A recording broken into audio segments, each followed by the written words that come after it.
let it go. 52 times a year, the week is done and over with before you know. Thank you very much indeed. Hello, good evening and welcome. I am David Frost and That Was the Week That Was. Finally, after 60 years, the third series has finally arrived. After the first two series were cruelly cancelled by the BBC and the then Tory government of Harold Macmillan. And first to the big news story this week, it's that couple on the couch, Holly and Philip Schofield. Tearful Holly Willoughby felt shaken, troubled and let down in the metro this week. So that's cocktails on the couch, shaken, not stirred, but troubled and let down. In the Huffington Post we read about the Danish police arresting a highway potato vandal for reckless endangerment to life. The lorry driver did the motorway mash, so it's over to the Duracell bunny. The lorry driver did the motorway mash, the motor mashed. It was a motorway smash, he did the mash. It caught on in a flash, he did the mash. He did the motorway mash. Yes, thank you very much, the Duracell bunny. What a square box, roared the Daily Mail this week, when a box-wearing robber removed his head covering to get a better look at the stolen loot right in front of the camera's view. So that's an example of the robber failing to think inside of the box. What will become of the UK's health service? Indeed, what will become of the whole world's health service? An African country health system was out of control this week, with so many nurses leaving for the NHS in the UK. So it's a new film, Carry On Destroying the Health Service, starring Rishi Sunak as Kenneth Williams, and Therese Coffey as Hattie Jakes. Ooh, matron.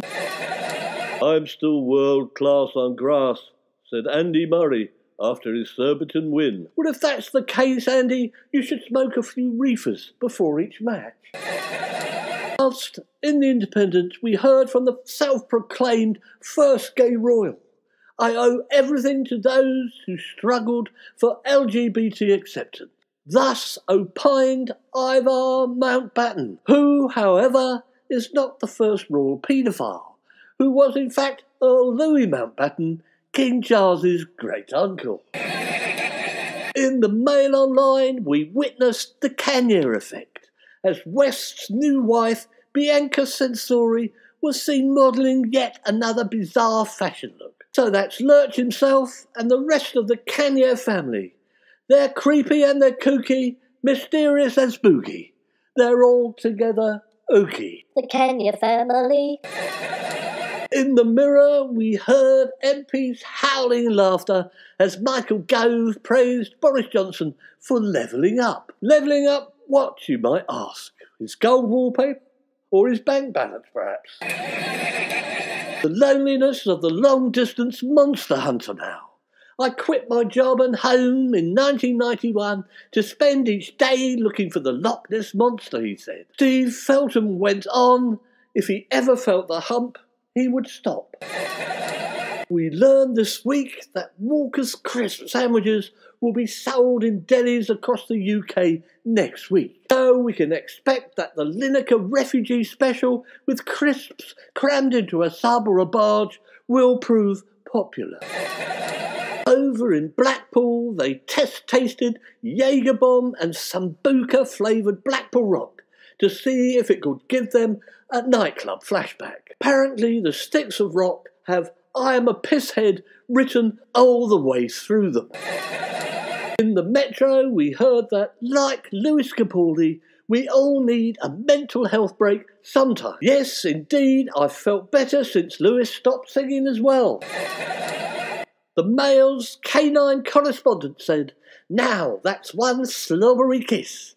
A pooch claimed the world record for a dog with the longest tongue, measuring 5 inches.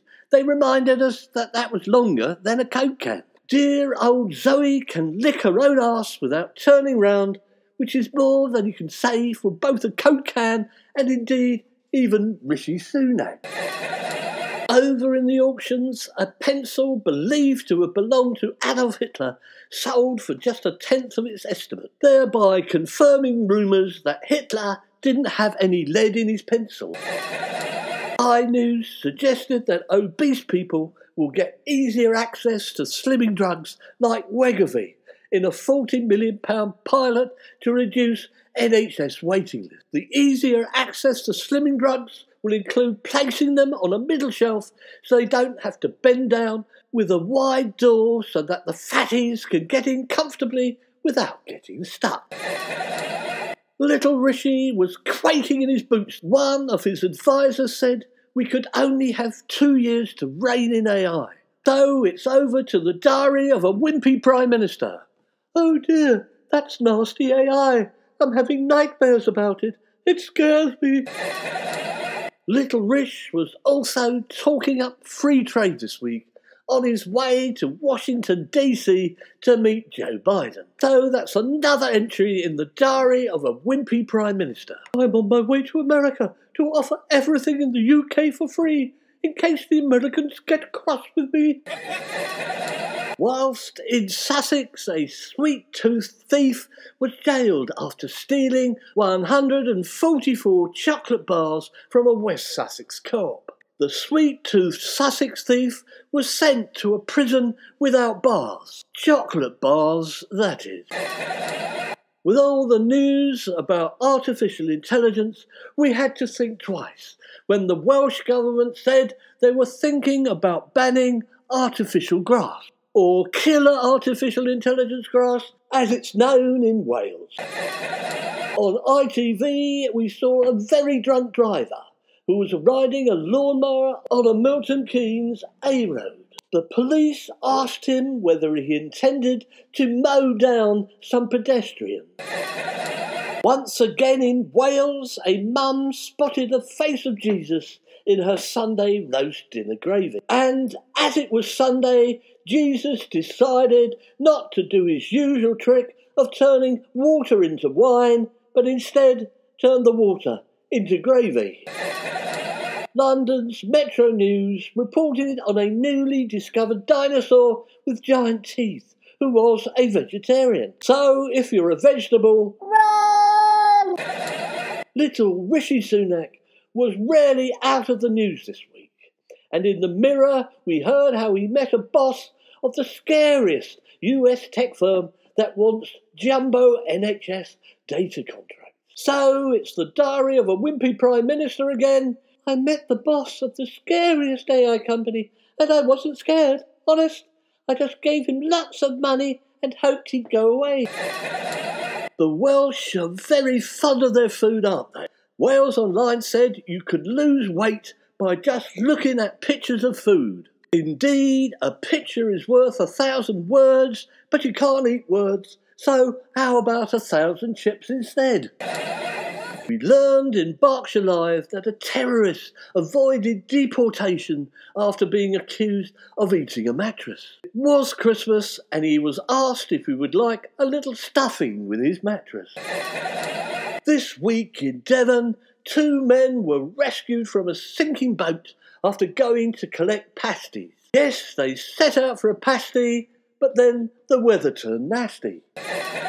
Over in Yorkshire, a gang of masked thugs attacked a man with a cricket bat in a place called Heckmondwike as police made a CCTV appeal. Yes, it's Yorkshire, the only place in the country where masked thugs play cricket. The Independent quite rightly queried, does Joe Biden really care what Rishi Sunak thinks about anything? Yes, it's over to our diary of a wimpy Prime Minister again. It's not my fault I'm so wimpy, said little Rish, while wiping away a tear. Huge plumes of smoke shrouded New York City with an orange haze this week. So New York used to be the Big Apple. Now it's the Big Orange. This week, scientists found a crocodile who had a virgin birth. Me personally, I blamed the crocodile Gabriel. And were there 3 wise crocodiles? And what happened to the little donkey? The The BBC reminded us that trust in police is hanging by a thread. Wait a minute, the thread has just been stolen by a policeman. The other big news story of the week was Boris Johnson, who got out of politics before it got out of him. Priti Patel said Boris is a political titan whose legacy will stand the test of time. Those of you who know the classics will recall that the Titans were a family of giants in Greek mythology, born of Uranus and Gaia. Uranus? Whose anus? Priti Patel's, I assume. Returning to Plymouth, we learned that a stolen Bertie's ice cream van was found cleaned out of chocolate. Police are now looking for thieves with $999.99. Donald Trump was back in the news, facing yet more criminal charges. Who was on hand to give him advice but O.J. Simpson? Yes, Donald, make sure the gloves, which only fit your tiny little hands, are well hidden. The Mail Online said, meet nature's coolest new rock star. Highly inappropriate, as these rock stars were starving polar bears. The Mail said, will the polar bears find food or plummet to their death? Or, with a bit of luck, eat Sir David Attenborough and the editor of the Daily Mail. Over in the Standard, Tony Robinson said the character Baldrick would have high status in the current government. Yes, arise Sir Jacob Rees-Baldrick, now that Boris Blackadder has left the stage. In the Mirror, Keir Starmer told Rishi Sunak to get a backbone and call a general election now. So that's Diary of a Wimpy Prime Minister. I have got a backbone, but it's not a big one, as I'm only a little rich.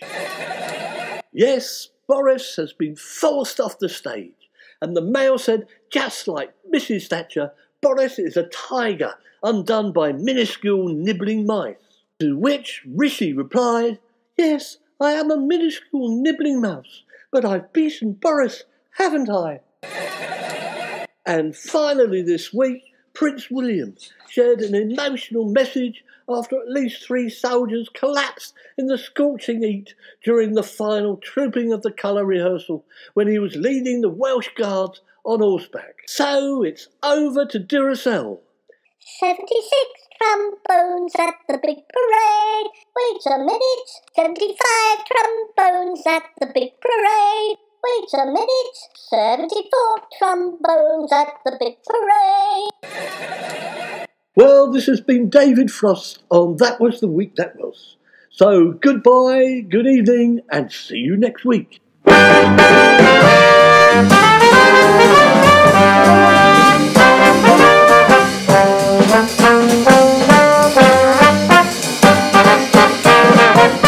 was the week that was. It's over, let it go.